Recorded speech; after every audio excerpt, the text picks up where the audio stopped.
فیلم فایت نیلی افشار و نازنین همدانی. با ما همراه باشید، جزئیات دعوا و فایتی که این دو نفر با هم انجام دادن و با هم بررسی میکنیم و فیلمش رو میبینیم.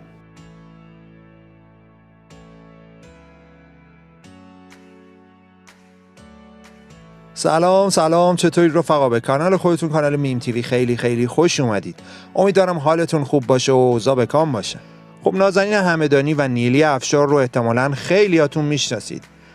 شاخه‌های مجازی که به واسطه فعالیتشون توی اینستاگرام معروف شدن و فالوورهای زیادی رو به دست آوردن. یکی از موضوعات ترند یکی دو هفته اخیر ماجرای فایت و دعوای نیلی افشار با نازنین همدانی بودش که شب گذشته مثل این که این دو نفر رفتن رو رینگ و با همدیگه یه فایتی رو برگزار کردن.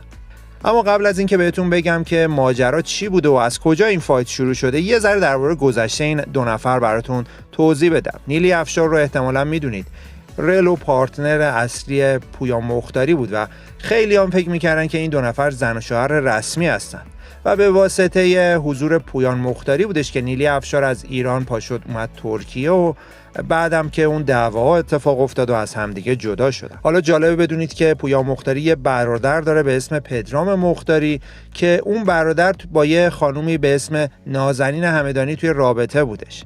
وقتی که پویان و نیلی اومدن ترکیه، پویان خانواده‌اش از جمله برادرش و دوست دختر برادرش رو هم به ترکیه آورد و اون زمان خیلی نازنین همدانی شهرتی نداشت و یه سری فیلم از رقصاش توی اینستاگرام میذاشت که فالوورای زیادی به دست نیاورده بود. ولی خب به کمک نیلی افشار و پویان مختاری پیجش رو بزرگ و بزرگتر کرد و برای خودش موفق شد یه سری فالوور به دست بیاره. ولی خب باز حداقل یه هنری داشت و یه رقصی انجام میداد. نیلی اینا رو نفهمیدم مثلا چجوری اینقدر فالوور با شاخبازی در آورد. خلاصه سرتون رو درد نیارم، این دو نفر یه جورایی رفیق جینگ بودن تو اون تایما و یه جورایی جاری هم حساب میشدن دیگه، واسه همین در ظاهر حداقل رابطه دوستانه و خوبی داشتن. ولی خب بعد از جدایی نیلی افشار و پویان مختاری، رابطه این دو نفر هم شکراب شد و از همدیگه فاصله گرفتن تا همین یه هفته پیش که نیلی افشار و نازنین همدانی یک کلیپی از خودشون منتشر کردن و همدیگه رو به فایت و دعوا دعوت کردن. نیلی افشار معتقد بودش که دلیل شهرت و گنده شدن نازنین همدانی اون بوده و همونطور که اون رو گنده کرده راحت هم میتونه توی فایت اونو له بکنه و از بین ببره. من نازنین همدانی خانم نیلی رو توی رینگ در حضور داور به صورت قانونی و کاملا شیک و مجلسی پخش زمین میکنم. اینجوری زحمتش برای من همینقدره. یالا کامان.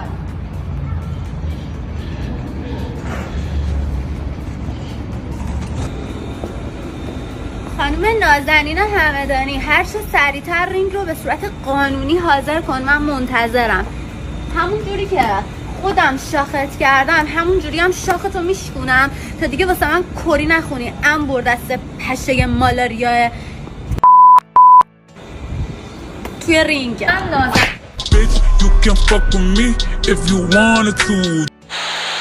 خلاصه که چند روزی گذشت و بالاخره شب گذشته نیلی خبر داد که امروز وقت رینگ گرفته و قراره که با همدیگه فایت رو امشب برگزار بکنن. بریم با هم فیلمی از این فایت رو ببینیم.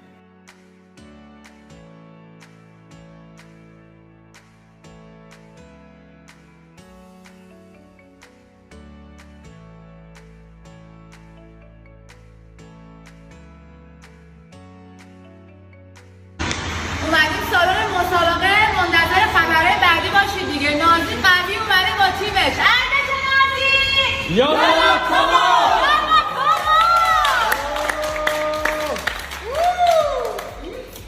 بچه من دیگه نمیتونم گوشی دستم بگیرم، باید گوشیامون رو تحویل بدیم، ولی پدرام گوشی دستشه و از همه چی واسهتون ویدیو میگیره. پیجو داشته باشید و همه چیز و همه اخبارا رو از پیج پدرام دنبال کنید. Nelly, Nazali, come together for the quiz. Come closer. جورت که اینجا اومدیدم میخندی ببین، یه جوری بدم پویان بیاد جمع. Oi, back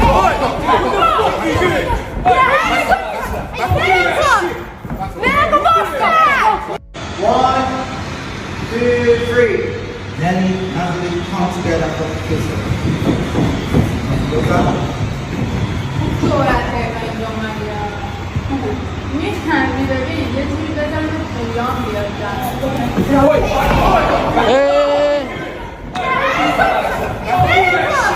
چرا هون؟